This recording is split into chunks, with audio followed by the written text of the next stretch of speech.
The last lesson Alphonse डोडे द्वारा लिखी गई एक बहुत ही भावनात्मक और अर्थपूर्ण कहानी है। यह कहानी हमें हमारी भाषा के महत्व के बारे में बताती है। यह दिखाती है कि लोग अपनी मातृभाषा का मूल्य तभी समझते हैं जब उनसे छीन ली जाती है। यह कहानी फ्रांस के अल्सास और लोरेन क्षेत्र में घटित होती है। युद्ध के बाद ये क्षेत्र जर्मनी के अधिकार में चले गए थे। कहानी के मुख्य पात्र एक छोटा लड़का फ्रांस और उसके शिक्षक एम हेमेल। कहानी की शुरुआत एक छोटे स्कूली लड़के फ्रांस से होती है। वह सुबह स्कूल जा रहा होता है। वह बहुत डरा हुआ है क्योंकि वह स्कूल के लिए देरी से उसने पार्टिसिपल्स का पाठ भी नहीं पढ़ा है। उसके शिक्षक एम हेमेल ने पहले ही कहा था कि उस दिन वे पार्टिसिपल पर सवाल पूछेंगे। फ्रांस को उनके बारे में कुछ भी नहीं आता, इसलिए उसे डर लगता है कि शिक्षक उसे डांटेंगे। स्कूल जाते समय फ्रांस का मन करता है कि वह भाग जाए। मौसम अच्छा और सुहावना होता है। पक्षी चहचहा रहे होते हैं। बाहर सब कुछ सुंदर लग रहा होता है। फ्रांस सोचता है कि स्कूल जाने के बजाय बाहर दिन बिताना अच्छा होगा, लेकिन सजा के डर से वह हिम्मत करके स्कूल की ओर बढ़ता रहता है। रास्ते में फ्रांस टाउन हॉल के नोटिस बोर्ड के पास बहुत से लोगों को खड़ा देखता है। इस नोटिस बोर्ड पर हमेशा महत्वपूर्ण सूचनाएं लगती थी।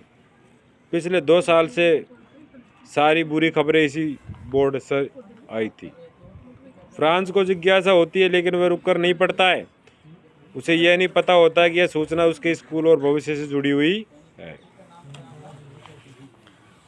जब फ्रांस स्कूल पहुंचता है तो वह बहुत हैरान हो जाता है। स्कूल में बहुत शांति होती है। आमतौर पर स्कूल शुरू होते समय बहुत शोर होता है। बच्चे मेजें खोलते बंद करते हैं, जोर से पाठ दोहराते हैं, शिक्षक मेज पर छड़ी मारते हैं।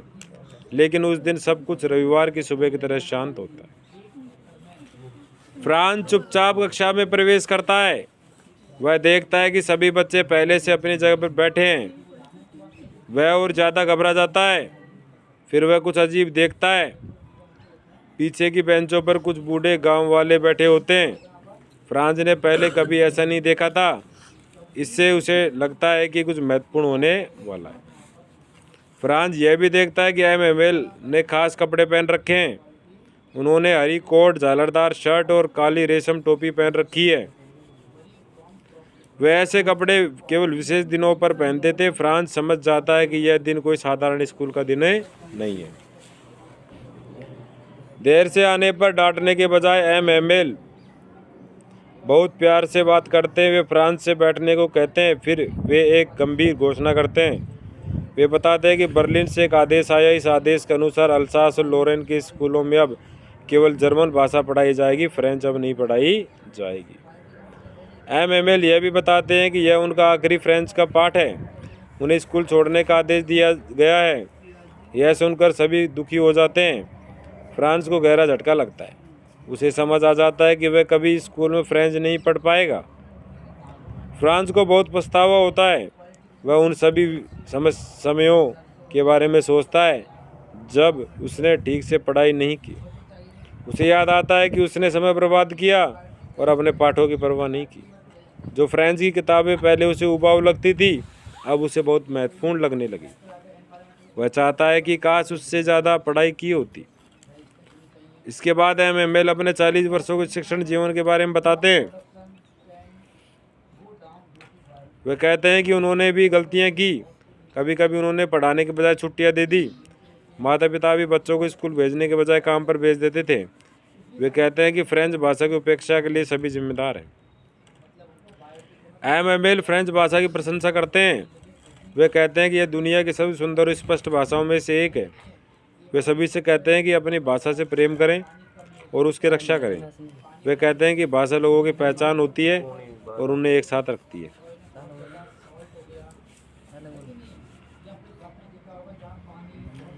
वे पूरे दिल से अपने आखिरी पाठ पढ़ाते हैं। फ्रांस ध्यान से सुनता है। पहली बार उसे सब कुछ बहुत साफ समझ में आता है।